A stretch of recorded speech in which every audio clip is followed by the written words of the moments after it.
All right, well, I'll go ahead and get started here. Um, for those of you who don't know me, which probably most of you, I'm Andrew Van Winkle. I'm the senior staff attorney in-house at Division 3 here at the Court of Appeals in Spokane. And I'm going to talk to you about writing to the Court of Appeals and knowing your audience and editing your appellate briefs. So this presentation, it's kind of a conglomeration of a couple presentations. Over the winter, we were good enough at the Court of Appeals to have a writing professor from the University of Virginia School of Law talk about some of his recent research on how the federal circuit courts and the U.S. Supreme Court have changed a little bit of their writing style and how they write to be easier to read. And so I took some of that and then also cobbled together some things from trainings that I give to our law clerks that are relevant to people doing briefs. And recently gave this presentation to WAPA at their annual conference, and I'm happy to be giving it to you here today. So without further ado, first thing that I need to tell you is that this presentation and the opinions, they're mine.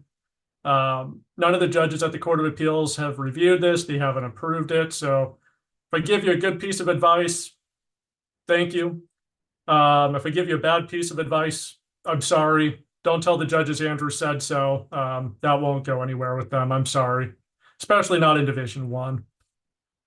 All right, so moving on. Key takeaways that I want you folks to have here is knowing your audience, writing for the judges and writing for the law clerks. And they are two different types of writing that you somehow have to merge into a single document. But knowing both of those audiences and writing to both of those audiences really will pay dividends to you. Removing page limits. Once we changed that and we implemented RAP 1817 a couple of years ago, that's really opened up some new avenues from improving our briefs and increasing our persuasiveness. And I want to talk to you about those. Always edit your briefs. Appendices are a useful and increasingly common tool. We'll go over that. And then finally, we'll talk a little bit about how the statements of additional authorities has changed over the last couple of years. So knowing your audience. So to get an idea, the judges at each of the three divisions, they try to sit on 30 cases a docket.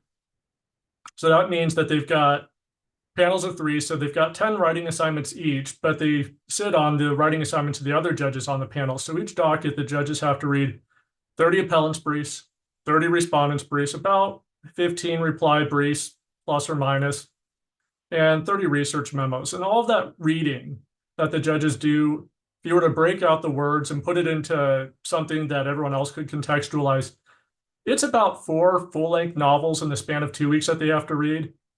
And reading 4 novels in the span of 2 weeks can be mind-numbing. That's a lot of reading. So to help your judges out, and that is before looking at the record. The judges have to look at the record on top of that, but really just the reading of the briefs and the bench memos from the law clerks, it's a lot of reading. So for us who are writing briefs or memos, your job for the judges is to minimize the number of pages the judges have to read, minimize the amount of record the judges need to read, write clear enough so the judges do not have to reread your brief, and write clear enough so the judges want to use your brief as the starting draft of their opinion. And so we'll talk about that in the coming slides. But when you're writing for judges, these are the 4 things that you want to keep in mind is, how do I write this brief or edit this brief so the judge only has to read it once and that the judge wants to use it as the starting point of their opinion, right? For us as appellate lawyers, I think there's no higher praise than when a judge lifts whole paragraphs out of my brief or memo and puts them into the opinion. I think that's about the best compliment that you can get from an appellate judge.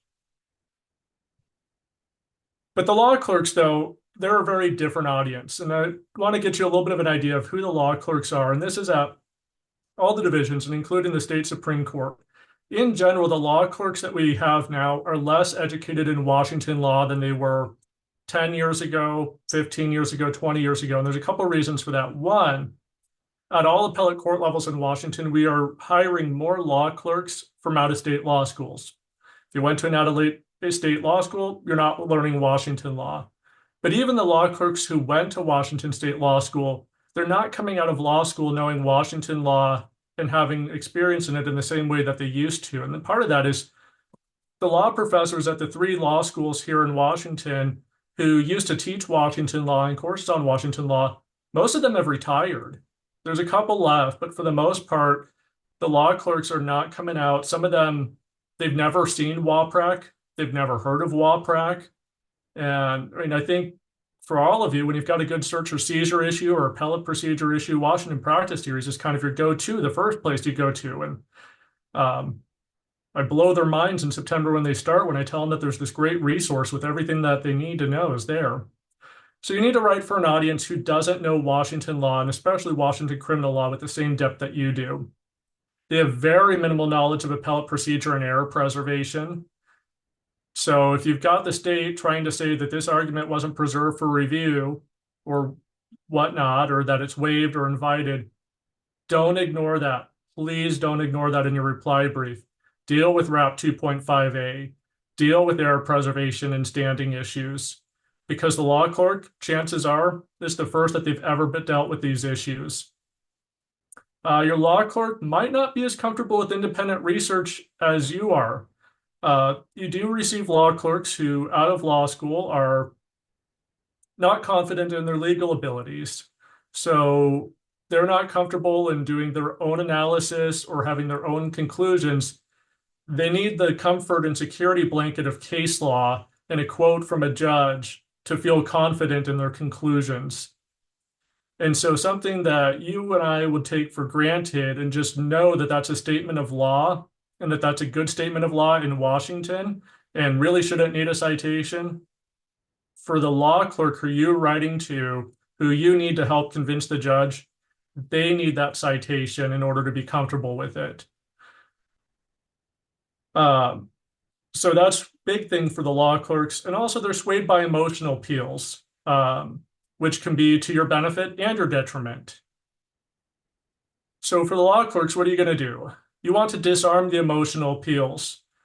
So if the state's coming in hot on a response brief, talking about the victim of the crime and how this was devastating to the victim and the lifelong effects of the victim, all these emotional appeals that are just not relevant to the law. The law doesn't turn on whether or not the victim has lifelong trauma or not. You should address that in some way in your reply brief. Bring the law clerk back around and remind him that whether this person is guilty or not, even the most guilty people still deserve a fair trial. And don't forget about that. Justice Scalia had some good comments actually on that about how we don't dispense with trials just because someone is obviously guilty and how important it is for someone to get a fair trial. So when you get those emotional appeals from the state, do disarm them. On the flip side, I don't encourage you to do it, but I do know from experience that emotional appeals about your clients and your clients' upbringing and circumstances and those things that we're now talking about with respect to youthfulness, they have a huge impact on the law clerks, and they can get the law clerk on your side. And so for you folks, it's one of those tools that shouldn't matter, but it does, because what it does is if the law clerk feels for your client or does not feel for your client, the law clerk might actually go out of their way, get sucked into your case, and do a lot of independent research for you and look for other states to help you and other cases that'll help you that you didn't find or wouldn't have found or didn't have the time to look for. And so the law clerks, ultimately, they work for the judges. They do what the judges tell them to. But when they're writing their memos, when they're taking the first look at the case, they're not really with anyone. They're just trying to figure out what's going on and present the information as best they can to the judge. But whether they realize it or not, and oftentimes they don't realize it, they end up being swayed by one side or the other and go to bat for them with the judge. And so that's one thing that you want to keep in mind, is that you are writing not just to the judge, but also to the law clerk, who might help you out in ways that you've never thought of and will never know that they've helped you out in. So how do you do that? Gain trust by providing case citations for legal propositions, even if it should be self-evident or widely known. So these are just things to keep in mind as far as knowing your audience, that law clerks can have a big impact on how cases go in ways that I think they shouldn't, but sometimes it does. So that's your audience. So how to improve your briefs, knowing who your audience is.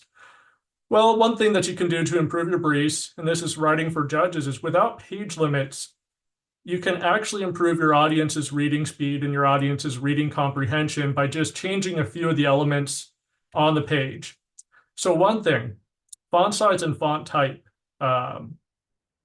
You might not think it matters, but it does, and we'll talk about this over next few slides. All caps. Don't ever use all caps. All caps, even small caps, slows down your audience's reading speed, and it's actually harder for the audience to comprehend. One of the cool things that we're getting now is with the advent of internet and the advent of click culture, advertising companies have poured millions of dollars into researching how style and elements and design and layout affect and get people to look at it and get people to read what you're looking at and get people to comprehend it, because we know that people's attention spans are short. You want to be punchy. You're competing against all these things that have people's attention.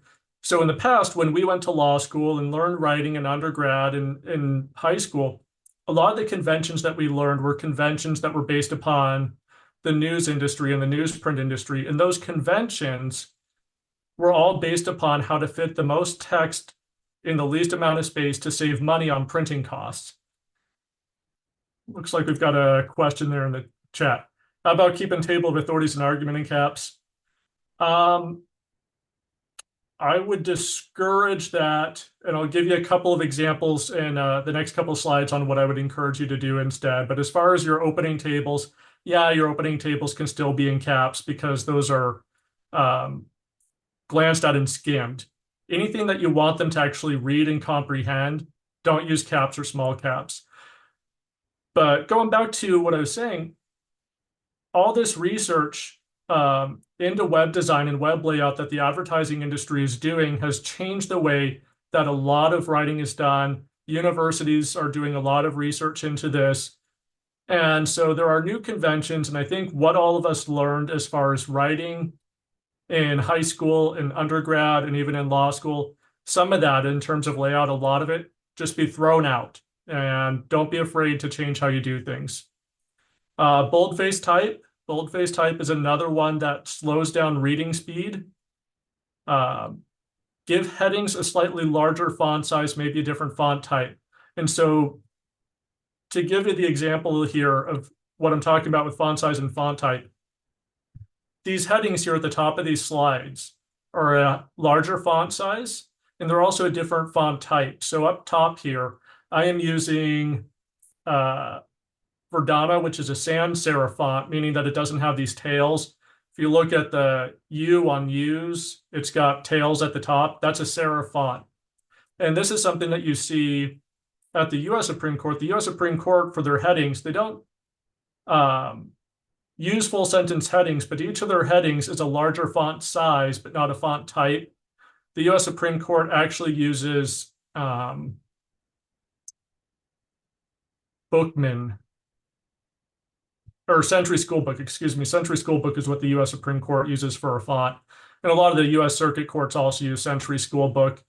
But you'll see a lot of U.S. Circuit Court opinions and other modern legal writing and other writing, professional writing, you'll see that they use a different font size and a different font type for their headings. And the reason for that is that it's easier to read. And again, talking about the things that are being researched, neurologists and ophthalmologists have been studying how the eye and brain connect and process information.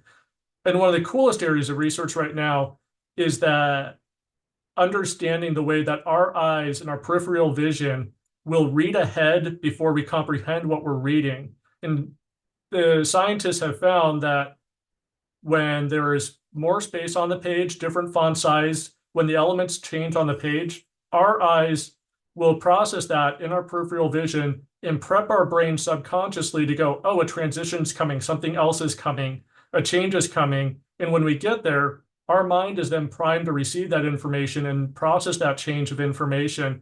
And it actually speeds up reading speed.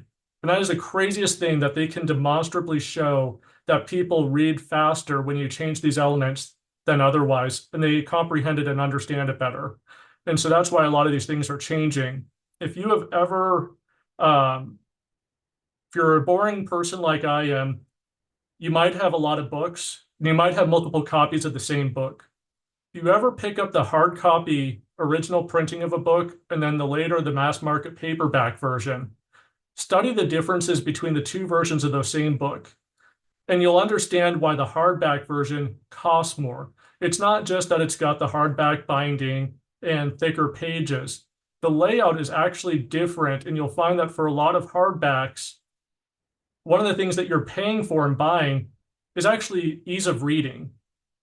I find that when I read a hardback printing, I oftentimes will read it faster, and I find it easier to read than the mass market paperback version. And it's because of the way that the layout and page layout changes. So these are things to try on your own. Another example, if you don't believe me how much this actually matters, I'll give you the example of Highway Gothic. Most of you have probably never thought about the font that is used on road signs on the interstates.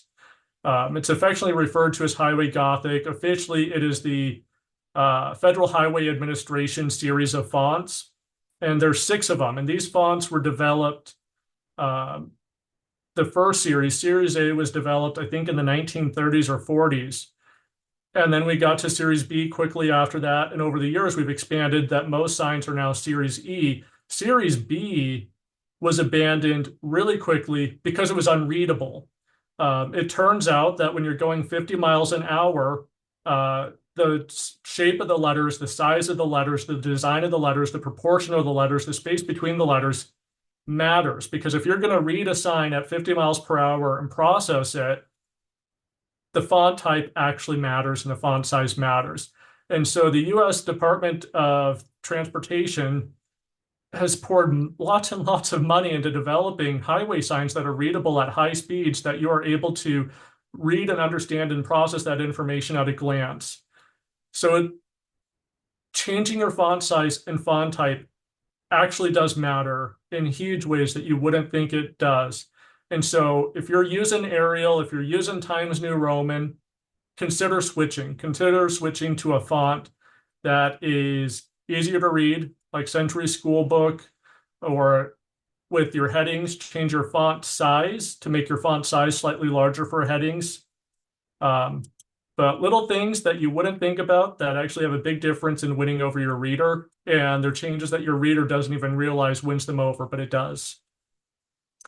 Other changes in terms of design and layout, white space. The blank space on the page has a huge impact on reading comprehension and reading speed. So if you look at opinions from the 1800s, opinions from the 1800s were just a block of text. They were just this brick of black print. There were very few paragraph breaks, if any, and they're hard to read. I don't think anyone would disagree that opinions from the 1800s are hard to read, not just because the language was different, but just because the wall of text, you don't know when they're transitioning from one topic to another. If you look away from the page, it's hard to find your place on the page again. There's a lot of stopping and starting with old opinions. And you move forward to the mid-20th century, we start to see frequent paragraph breaks in opinions. And because of that, that simple change, having paragraph breaks, having a spot of blank white space in between paragraphs and indenting a little bit, has a huge impact on reading speed. I'll read an opinion from the 1950s way faster than I do an opinion from the 1800s. And moving forward, in the 21st century, the big changes that we're seeing in opinions, and now we're seeing in briefs, are headings, more use of headings. 3rd order headings, 4th order headings, 5th order headings, which I'll talk about in a few more slides. But giving each item in its list its own line, using block quotes for quotations of 40 words or more. Each of those are examples of white space, blank space on the page that makes it easier for your reader to read and understand what you're trying to say. But beware, too much white space can have the opposite effect. So recommendations from the Federal Circuit Courts. Indentations. Most of us indent our paragraphs half an inch. The recommendation for optimal reading comprehension and reading speed is a 1/4 inch. Justifying your margins is a big no-no, and I'll give you an example of that in a little bit here. But just left justify margins. If you look at the U.S. Supreme Court, the U.S. Supreme Court doesn't justify their margins. They hyphenate at the end of syllables. You don't need to do that. But if you just left justify your margins and stop justifying your margins, it's faster and easier to read. Other things that we could change in our briefs that would make them easier to read. Ideally, we would use a smaller font size. The RAP 18.17 moved us from a size 12 to a size 14 font size. That's actually going in the wrong direction. It's not easier to read. Uniform margins of 1.5 inches. Again, that's one of those things where the scientists have figured out that 1.5 inch margins is the optimal amount of white space around the page to be easy to read. For us in our appellate briefs, it's 2 inches on the left because of our because we used to have to save space for binding.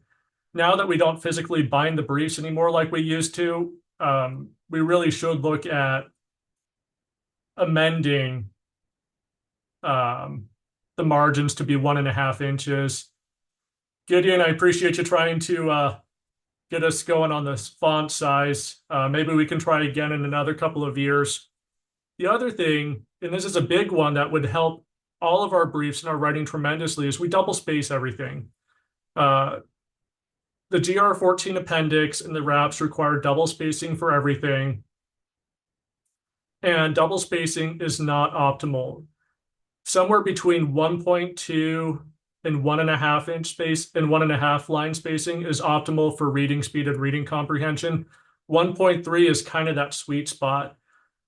Everyone's briefs, everyone's opinions would be so much easier to read, and it's scientifically verifiable that it'd be easier to read with 1.3 line spacing instead of 2 line spacing. And one of the things, I don't know if Gideon sent out the materials, but if not, I'll email them to Gideon and we can email them to you, is the Seventh Circuit has a really great guide on just how to lay out your briefs and the elements on the page to make it easy to read. So all these things that I'm telling you, they're in the Seventh Circuit guide, and to the extent that RAP 18.17 permits you to do them, I would recommend that you adopt them, because the judges will never realize it, but they're going to instantly like your briefs better and have a better impression of you, and they'll never know why, but that's the miracle of modern science. So another example of white space on the page. So this is the bone club factors that we all know for open courts. This is Justice Dolliver's opinion. And Justice Dolliver, if you look at it like this, we've got 5 things. We've got a numbered list on the page here, and we've got this block of text. It's hard to read, and you don't really see what's going on there. But just by moving it to be a numbered list like this, separating it out, it takes up more space on the page. But without page limits, you're not limited to 50 pages anymore. And so with you not being limited to 50 pages, if you're going to use the same amount of words, spread them out. Put some more space in between each element. And when you do this, each of these elements, instantly your eye is drawn to 1, 2, 3, 4, and 5 in a way that your eye is not drawn to each of these elements here on the prior example. On the prior example, you kind of have to hunt and search for elements 2 and 3 and 4 where they're starting and ending. But here you instantly know that you're looking at 5 things, and it's easier to understand at a glance that you've got these 5 criteria to apply. And so just this change, it takes up a lot more space on the page, makes your brief easier to read, easier to understand, and as a byproduct of that is more persuasive. So moving on to persuasiveness, visual rhetoric. And visual rhetoric is the conscious arrangement of elements on the page to increase the persuasive value. So previously in these other slides, I've just been talking about ways to physically improve your brief so that your brief is easier to read and easier to understand. Now I want to talk about changes that are going to make your brief more persuasive. And this is visual rhetoric. And there's a lot of writing on visual rhetoric that if you just Google it, you'll find some great websites, you'll find some great academic articles, and some things to take away. But the easiest thing, the most important part of visual rhetoric, the low-hanging fruit for all of us, headings and subheadings. They're an element of visual rhetoric that has huge persuasive value. Having a roadmap paragraph So if you ever wrote a law review article, you read law review articles, law reviews and law review editors are militant about having roadmaps for everything. And it seems kind of silly to say, in this section, I'm going to tell you A, and then I'm going to tell you B, and then I'm going to tell you C. There's no style to it. It's not fun. There's no flair to it. But those boring roadmap paragraphs of, in this section, I'm going to tell you A, and then B, and then C, and then my conclusion is X, has huge persuasive value. That what it does is it primes your reader to receive your message. When your reader is reading the actual substance of what you've written, they internalize it better. They're already looking for it, and it has tremendous persuasive value. So if you're not using a lot of subheadings and subheadings in your writing, you're leaving out a very good tool to be using. If you just have statement of the case, argument, conclusion, you're missing out on so much value that you could be adding to your briefs with headings. And so I'll give you an example here. These are third, fourth, and fifth order headings. So your first order heading is facts, argument, conclusion, your big Romans. Your second order headings are maybe capital A, standard of review, capital B, ineffective assistance of counsel. And then your third order heading for ineffective assistance of counsel would be sub 1, deficient performance, and sub 2, prejudice. Having those subheadings just for deficient performance and prejudice are examples of visual rhetoric. And it doesn't seem like it's persuasive writing, but it is. You are telling your reader right here, this is what I'm going to be talking about. And if you stay on topic and stay on message with your headings, your reader is going to be more persuaded by what you write just by having those headings. And here, when you've got something really complicated, like you're dealing with traffic laws and traffic definitions of what's a roadway and reels off roadway and traffic control devices, breaking things down into a bunch of little bite-sized pieces, maybe even headings, paragraph by paragraph, saying this paragraph is about this paragraph is about that. It actually helps. It's more persuasive, and it makes it easier for your reader to know what your message is. Now, this example, though, this example has a critical error in it, and that's that the margins are justified. You see all this blank space between finding, RCW, and then 4604-500. That's an example of justified margins. That's hard to read. Gideon, question. Well, you might have been getting to this, but it has another critical error, which is that the subheading is not persuasive.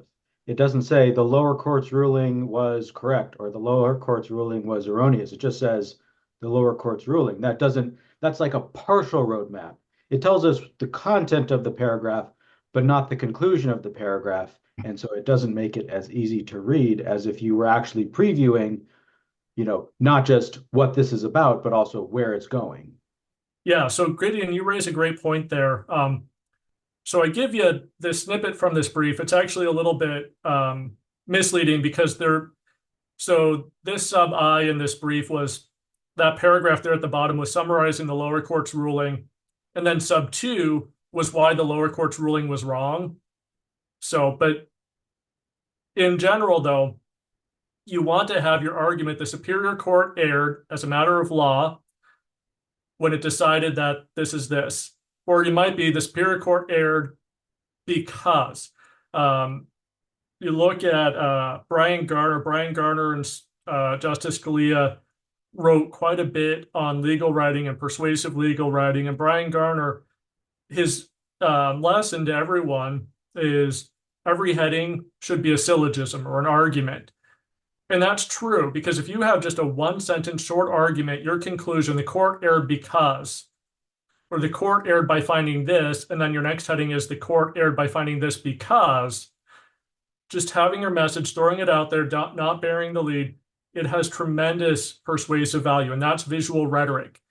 Putting it up front, setting it apart on the page, making it the center of attention by making it a heading is more persuasive than having it just in the body alone. Repetition is also a part of what this is you're drawing the reader's attention to your conclusion, but two, the repetition that headings provide is another example of rhetoric and persuasive value, repeat, and repeat, telling people over and over and over the same message, it actually has an impact on people. So all of these things, now Brian Garner would say that each heading should be a sentence, but at some point, when you get low enough in your order of headings, it's okay just to have a little summary. It doesn't have to be a whole sentence. You can go back and forth. But yeah, Brian Garner and Justice Scalia, they wrote this book, I think it was back in the mid 90s, on making your argument or making your case. It'd be a good one to pick up. That was a really good one. Gideon. Yeah, I don't really agree that a sentence, like a heading like this is good, right? I mean, it's not a catastrophe, but it's just a lost opportunity. So I am sure and if you read the writing, it actually is good. It's actually repeating the argument, right? Within the text. But it honestly, this looks almost skippable. Just like I'm going to skip to the next one. There's probably important information in there. So I want to tantalize the reader and say, like, look, if you read this, here's what you're going to know, and you want to know that, right? So if the organization is such that the only heading I can think of for this paragraph is the lower court's ruling, I think that means my organization needs a little bit of a rework. 100%. Yeah. And so that's another thing too. And this is, Gideon raises a great point there of one, these headings could be better, but two, when you take the time to edit it and look at your headings and you go, is this heading persuasive? It gives you an idea of, is my organization even good? Maybe I should move this paragraph, rework this paragraph, get rid of this paragraph. But Gideon's right about just having a heading that says lower court's ruling. You're missing an opportunity to get your message out there and to have that repetition. But even just these headings as they could be better, is better than no headings or subheadings at all, which is what we see a lot of times from people's briefs, and we see a lot of time from judges' writing too, because a lot of judges aren't doing this either. You're leaving out easy, low-hanging fruit for being more persuasive. The other great fruit, not as low-hanging, but can still be low-hanging, charts and tables. Charts and tables. Pictures worth 1,000 words. Charts and tables exactly the same. Charts provide a great visual summary. And you think about it, in law school, when you're in property class, would you rather read a meets and bounds description of a parcel of land, or would you just like a picture from Google Earth saying, this is the parcel that we're talking about? That's what we're talking about with charts and tables. And we're seeing a lot more of this incorporated into judicial opinions. And I'm really excited about it. So I'll give you an example here. This is a recent table from Division 3. It's not a good table, but it's better than no table. And I'll tell you why it's better than no table. This case dealt with multiple summary judgment motions on multiple causes of action on multiple bases regarding 2 parcels of land. To know how the Superior Court ruled and to know how the court ruled as to each cause of action, as to each basis for dismissal, you would have to comb through about 500 pages of the record. Instead of combing through 500 pages of the record, you can spend a few minutes analyzing this table and figuring out this table to know how the Superior Court ruled on each cause of action as to each parcel. This cuts out and summarizes 500 pages of record just by doing that. Again, this table could be better. It's a rudimentary, crude table, but it's better than no table at just trying to understand in the abstract what is the ruling that the court's even reviewing. Move on to another example here. This is an example from one of the recent True Blood opinions out of the U.S. District Court. And the cool thing, this is where we get into persuasive visual rhetoric, is as you go down the list here month by month by month, you look that the average number of orders is not changing a whole lot for competency restoration, but you see that the average number of days wait for competency restoration is skyrocketing over a 2-year period from 34 days average to 130 days average, even though the monthly number of new orders fluctuates and stays in a narrow band. That's visual rhetoric in practice right there. We're just looking at this table, you go, there is something seriously wrong here if the workload is staying consistent, but the delays are getting longer and longer and longer. Hold on, we've got an alarm that's going off that we need to fix it. That's visual rhetoric. So if you've got ways that you can incorporate that in and show visually in a table, immediately it conveys a lot of information and a little amount of text, takes up a lot of space on the page, but textually, when you're looking at word limits, it's not a whole lot of words. And another thing too is, I don't want to give you ideas for skirting wrap 18.17, but 18.17, arguably the word limit does not apply to words and tables and charts and graphs. So arguably all of these words here would not be counted against your 12,000 word limit. Again, it hasn't been tested yet on whether that counts against your 12,000 word limit. As a practical matter, I'd be surprised if anyone called you out on it. But it's something to keep in mind when you're constrained on words, but you're not constrained on space and the number of pages. Charts and tables and graphs probably don't count against that word limit. Now, if you are imaging block quotes from the record, those image block quotes probably count against your word limits. But if you're creating a new chart or table or graph, probably doesn't go against your word limits under wrap 18.17. But that's just my opinion. I'm certainly not the end all be all on that. Another example of visual rhetoric, this is more relevant to us as criminal practitioners. Let's say you've got a CRR 3.3 time for trial argument. Every time you have a time for trial argument, your brief should include a table that looks just like this, going through for every single continuance and every single trial setting, what day it was, who asked for it, where in the record it happened. And then also you might have another one, another element there going the days between the intervals.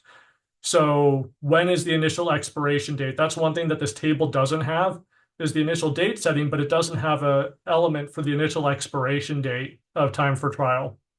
I can tell you now that at Division 3, every time we have a CR 3.3 argument, a law clerk creates a table that looks about like this.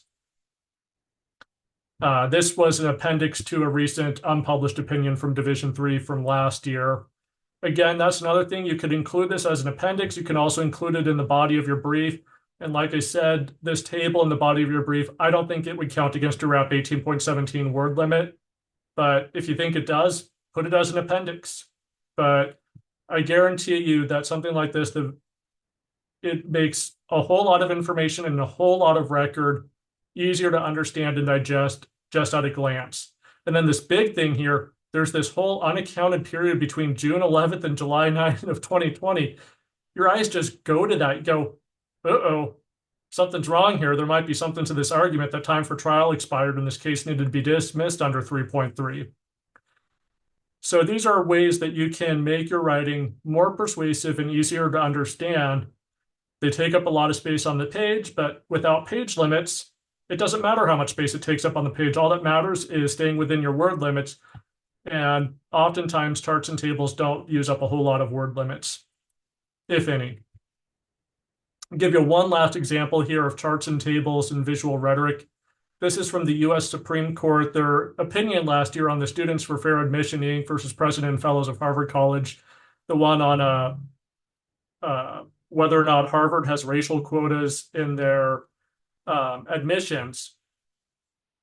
Now, regardless of how you came out on this opinion, whether you agree with it or disagree with it, this is a fantastic use of visual rhetoric because you just look at this table and you look year after year after year that for each of these demographics, the percentages are staying the same within plus or minus 3 year after year after year. And you look at that and you just kind of have to call BS on Harvard's statement or claim that they don't have quotas. You go, really? How do your percentages stay so precise within plus or minus 3? Actually, what is this? Plus or minus 2, really, that you don't have quotas? From the persuasive value, this chart packs a huge rhetorical punch and a huge persuasive punch. Now, whether it's true or not, you have to go through the rest of the record to find out. But just at a glance, when you're making your argument, this chart right here makes your argument better than any paragraph could ever make your argument. just spending 30 seconds looking at it, you go, huh, that's an interesting set of data. So that is something that we're seeing more in opinions. Judges are using this more, and I think it's a way for lawyers to add value to their briefs. And especially judges would love to add your charts and tables to their opinions because it makes them look better too. And that is one more way to make your brief stand out as the one that the judge wants to use as their starting point for drafting their opinion, is by having something in your brief that they want to pull out of your brief. All right, other ways that you can use visual rhetoric: photos and exhibits. Reproducing graphs and exhibits within your brief from the record, A-OK, highly recommended. You're seeing it a lot more from the court. One thing to note, GR 14A prohibits color in briefs, but the Supreme Court last month adopted an amendment to RAP 10.4C that says that color will be allowed in briefs, notwithstanding GR 14A. That rule change to RAP 10.4C does not go into effect until September 1st of this year, but I can tell you lawyers have been doing this for years without issue. So even though it's technically not yet allowed under RAP 10.4C and still violates GR 14A, if you've got a photo or something else that needs to be in color in your brief or would be better in color in your brief, no one's going to call you out or move to strike your brief. And if they do move to strike your brief, the court is not going to strike your brief just because you use color right now rather than waiting until September. So I'll give you some more examples. This was an opinion that Division III issued a few years ago. Again, in the opinion, the court embedded figure from the Uniform Manual on Traffic Control Devices to help explain its opinion, to help explain what a gore point is, because explaining what a gore point is, that these two white lines when you're merging and when they reach the apex is called a gore point, that's really hard to describe in words and writing. But if you just give people an image and an arrow that points to it and says, this is a gore point, it's a heck of a lot easier to understand. And so that's where adding images to your brief can add value when you've got something difficult. If you've got crime scene photos and you're talking about whether or not, let's say, a witness to the crime had a realistic vantage point or point of view to accurately eyewitness identify the defendant while the defendant was fleeing or supposedly fleeing. Images, putting those images into your brief are good. If you're dealing with police body camera images, you might take some of those out of the video and put it in your brief, because you want people to go back and look at the exhibit. The judges, they might not want to watch an in-car video or a police body cam video that you think is important. But if you take still images out and you explain and show those still images, you pique their interest, you pique their curiosity, and they might take the 10, 15 minutes that it takes to watch the video, which they should do, but might not otherwise. So that's another way of increasing your persuasive value. This is another Division III opinion again. We had that awkward table about those two parcels in the summary judgment. This right here, it's an exhibit out of the case file taken from Google Maps that the parties highlighted the parcels, parcel 1, parcel 2. It made the court a heck of a lot easier for them to understand what was going on here, because this rail line cutting through the parcels was really important to the case, and seeing how this rail line cut through the parcels was also really important. So just doing that added a lot of value. Another example, eutrophication was important in this appeal. I don't know about you, but I didn't take a whole lot of biology, so eutrophication, not something that I immediately know about, but having this nice chart explaining eutrophication, helpful. So those things, when you've got traffic issues, DUI issues, or what have you, issues that the judges might not deal with all the time, and that law clerks certainly deal with, pictures. Pictures always worth 1,000 words. Pictures always more persuasive than words on a page. And again, takes up space on the page, but you're not limited to 50 pages anymore. And you can now, starting in September, have color in your pages. So go for it. Don't hold back. All right. Moving on. That's really what I wanted to talk to you, and most of what I wanted to talk to you about improving your briefs. But here we're going to talk about a few more appellate tidbits. I'd be remiss if I didn't give you the constant reminder that we all get all the time to eliminate lawyerisms and just to write in plain English. Use the parties as names. Oftentimes that's not an issue for you folks as appellate defenders, because appellate defenders want to humanize your client, so you want to use your client's name. That's a good thing for you. Civil attorneys, they still say appellate, respondent, plaintiff, defendant, and it's awful because sometimes the judges have no idea reading a civil case who the appellant or respondent is because they forget because they read so much. Other thing, though, that a lot of us, if we don't save time for editing, will forget about is all these hedging words that lawyers use, all these words of leaving ambiguousness, ambiguity, and saying, well, it could be, might not be. Take a stand, be bold, and be assertive. You will be more persuasive. Saying that someone acted a bit malevolently, they were only kind of evil, only kind of bad.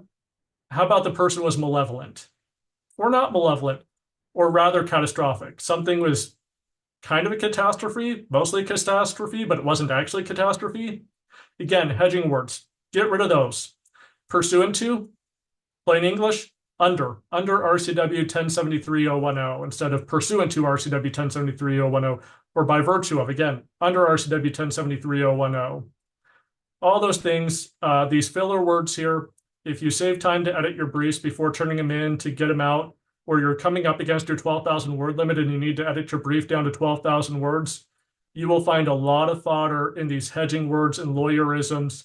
If you just get rid of these adjectives and adverbs and prepositions and just go with a declarative word, just one punchy word, you're going to save space on the page. All right, footnotes. I recognize that Division I puts all their citations in footnotes. That's awful.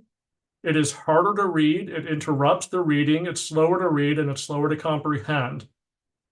On the flip side, Judge Fearing never uses footnotes. Judge Fearing, you will never find an opinion of his that has a footnote anywhere.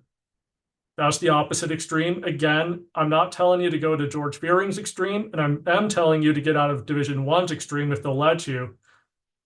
In-text citations are verifiably easier to read, interrupt your reading less, and makes you read faster.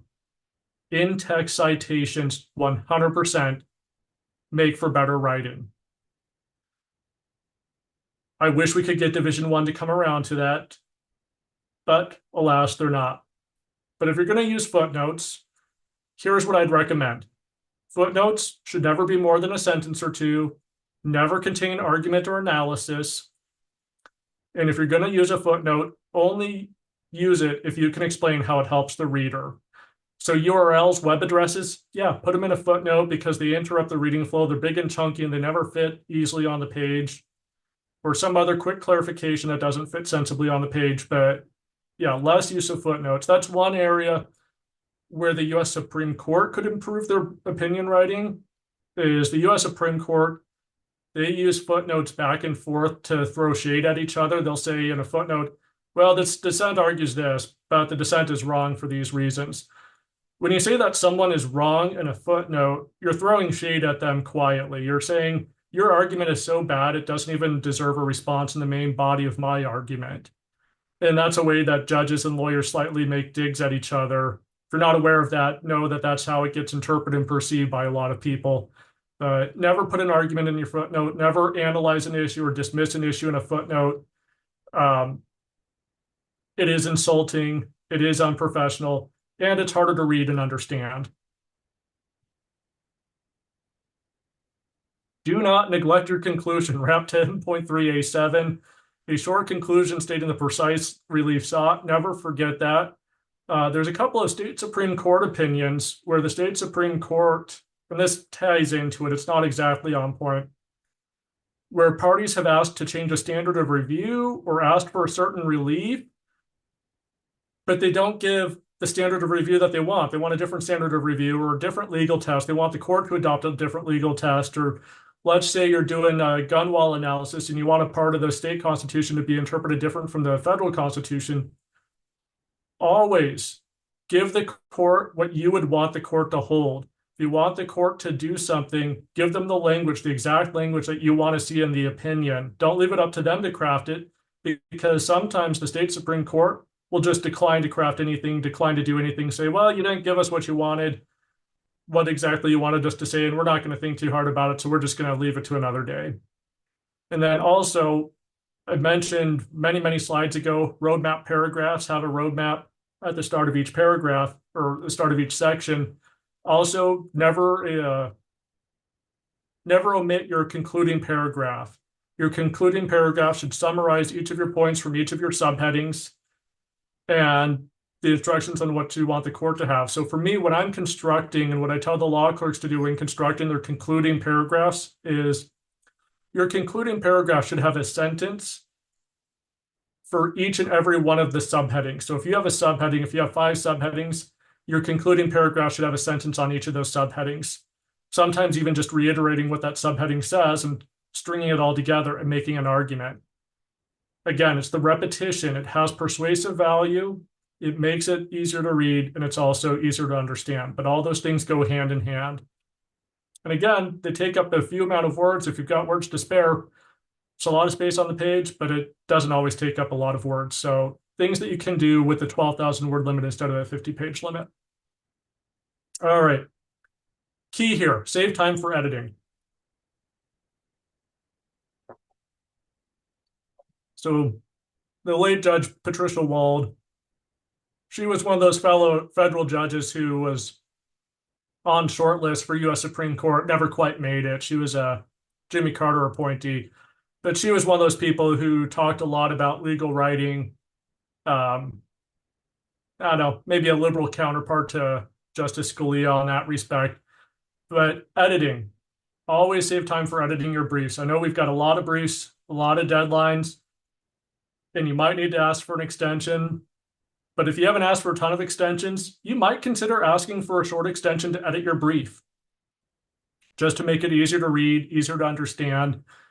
Because for me, what I do when I'm editing my memos for the court and when I was editing briefs when I was in practice was all these headings, all these roadmap paragraphs that I've been telling you about, they don't come naturally. I don't write them naturally. I don't just automatically have headings that I know I'm going to put in.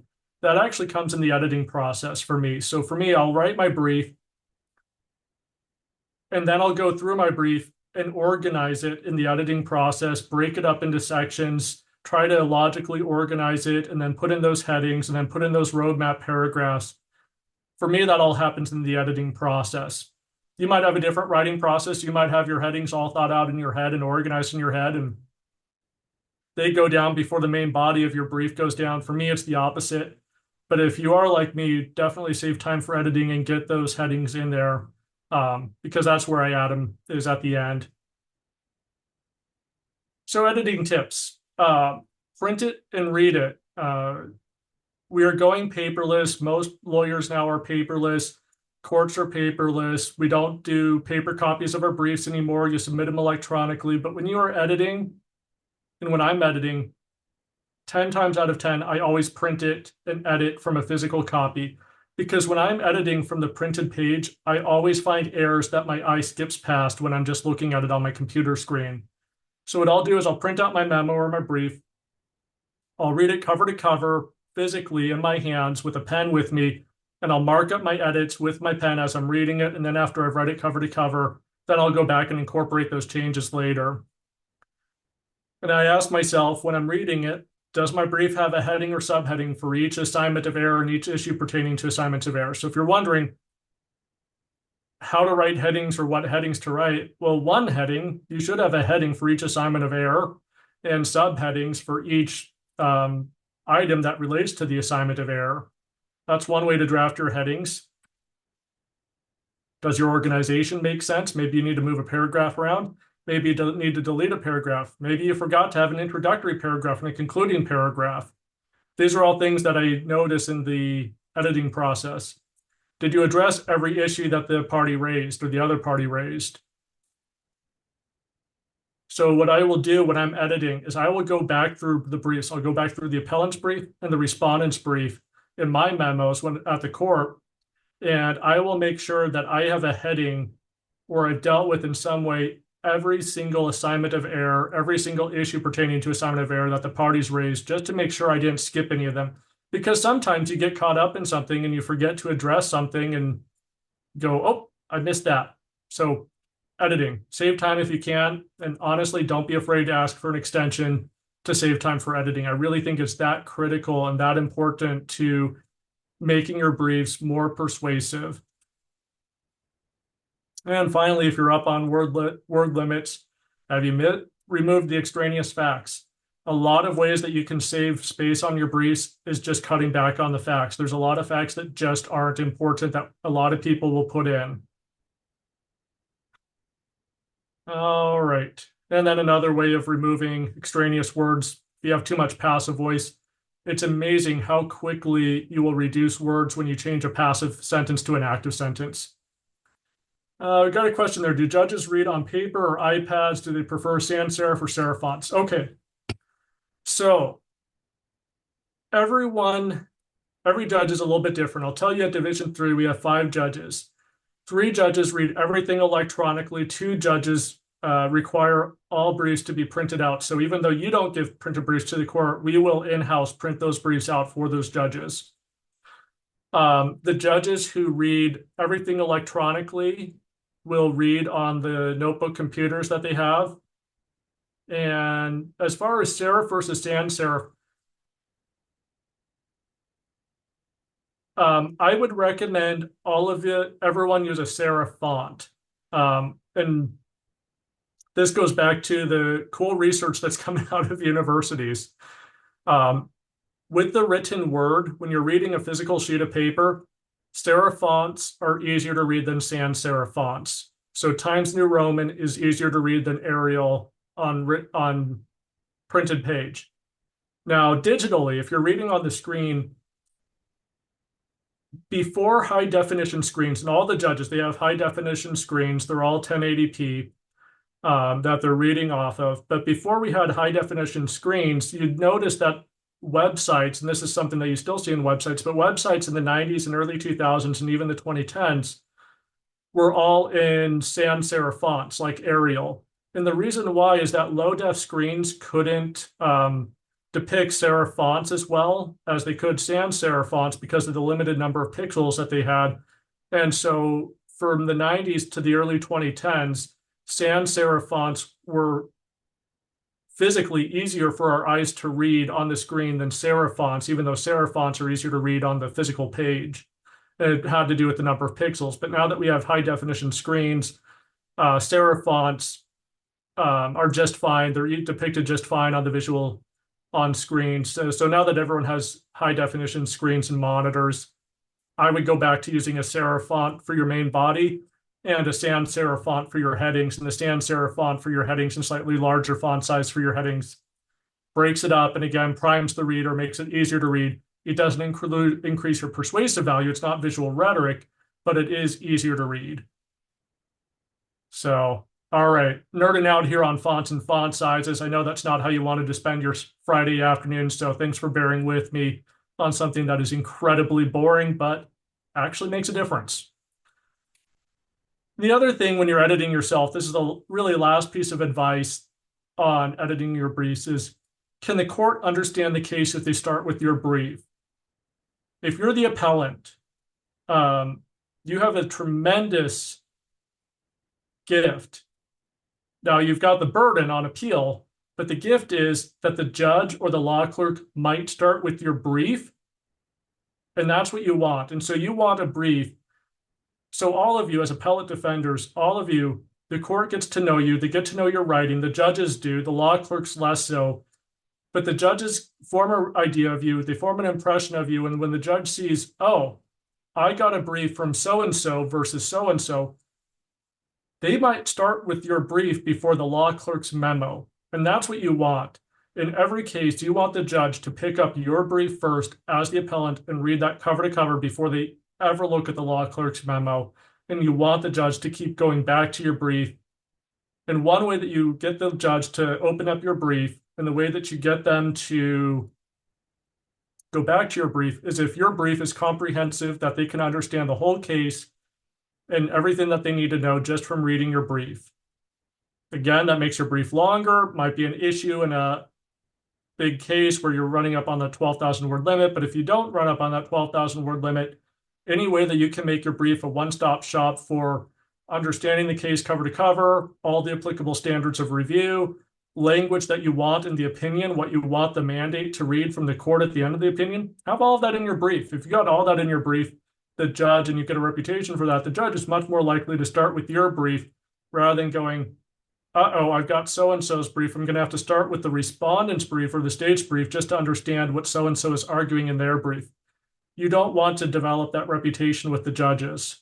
And one way that you avoid that reputation and gain the other reputation is by having a brief that's comprehensive, which again, might require you to ask for an extension for editing. But, if you candidly ask the court for a 2 or 3 day extension to edit your brief, I'd be shocked if they denied it. I'd be really shocked. Can't make any promises to you. Sometimes Tristan gets a little grumpy with the continuances and extensions, but if you candidly ask for just a couple of days to edit your brief, I really would be shocked if they denied it. All right.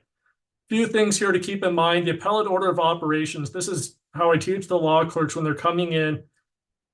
Every single appeal, if you step back far enough, it's a cookie cutter of these 6 steps. Every single appeal starts with error preservation, identifying the standard of review, applying that standard of review to find if error occurred.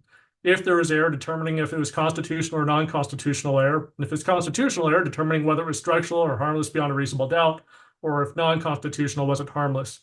For every single issue that's raised in a case, I tell the law clerks they need to apply these 6 steps. And if they can't show that they've applied these 6 steps to every single issue, they've left something out. They haven't done a full analysis. And for a lot of times, for you as lawyers, though, for rhetorical purposes, some of these steps you might want to skip. You might have an error preservation issue that you kind of want to sweep under the rug and ignore. That's a tactical choice you can make. You can wait and hope that the state doesn't address it in the response brief, and if they do, then you'll address it in the reply brief. Or if you think that error preservation might be raised and you know that you've got a really good way to deal with it, don't be afraid to raise it yourself and dismiss it by yourself. That's another thing that you can do is if you think error preservation might be at issue, raising it and doing a straw man in a way that helps you actually might be better for yourself from a rhetorical standpoint. But always, all these things address standard of review or at least have thought out error preservation, even if you don't have a section devoted to error preservation. But I tell the law clerks for every issue, you need to apply these 6 steps. All right, appendices to briefs. We're getting to the tidbits here. All right, appendices. Reps 9.10 and 9.11 govern supplementing the record with additional evidence, meaning adjudicative facts. If you've got additional evidence, do not attach it as an appendix to your brief. You're going to get a motion to strike. You're going to piss off the court, and you're going to damage in some way your reputation with the court. Appendices. Appendices should include copies of statutes and rules. Exhibits, if they're properly designated under RAP 9.6. So if an exhibit is transmitted to the court, go ahead and include it as an exhibit, a copy of it as an exhibit. The judges and the law clerks will actually appreciate you having that exhibit attached as an appendix to your brief. Non-adjudicative facts, including legislative facts and other matters capable of judicial notice. If you're not familiar with the difference between adjudicative facts and non-adjudicative facts, I'll give you a couple of cases here on the next slide for you to look up. It's kind of outside the scope here, but legislative facts are background information a court may take into account when determining the constitutionality or proper interpretation of a statute or when extending or restricting a common law rule. Scholarly work, scientific studies, social facts. So if you're making an argument based upon public policy, go ahead, attach all the studies and other newspaper articles or whatever you want as appendices of your brief.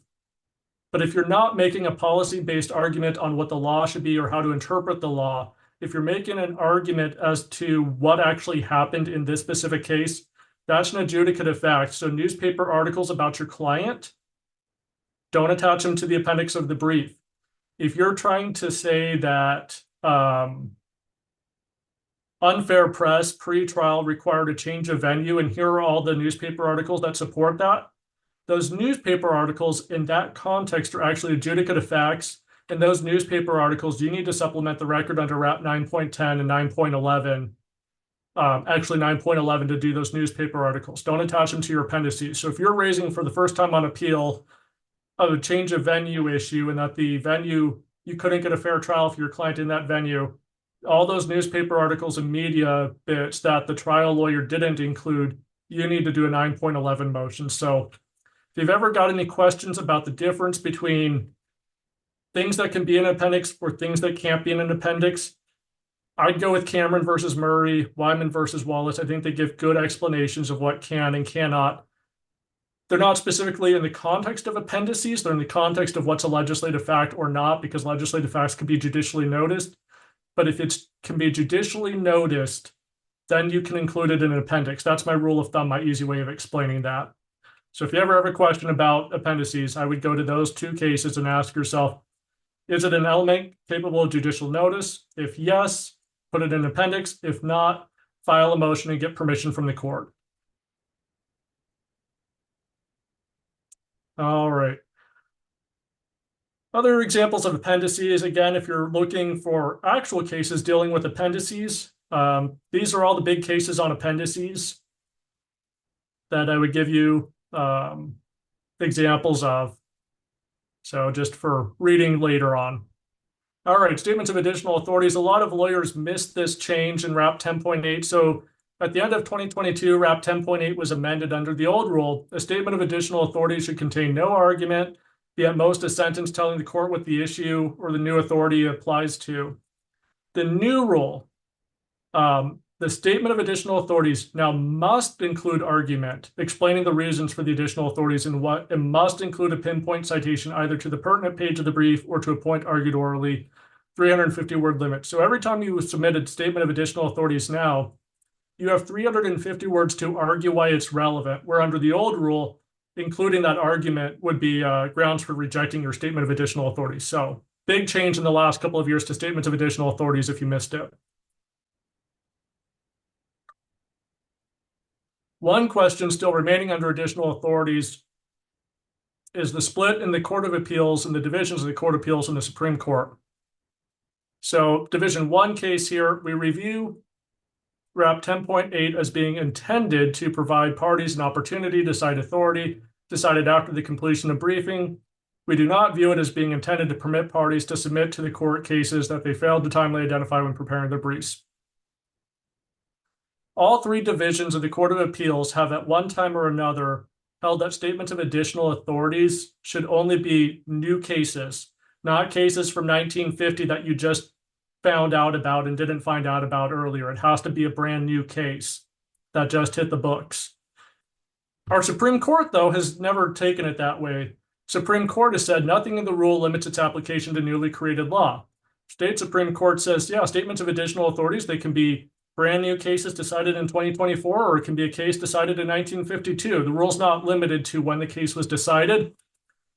Despite binding case law from our state Supreme Court saying that the rule's not limited to newly created law, you'll see that all three divisions of the Court of Appeals have, post that case, rejected statements of additional authorities that were not new.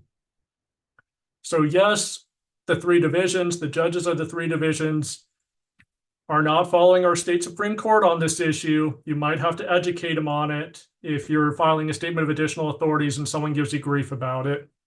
So just know that that split is active and existing on statements of additional authorities. Keep in mind, though, a statement of additional authorities is not a backdoor supplemental brief. You're still limited to only 350 words. And it's also not a way to supplement the record.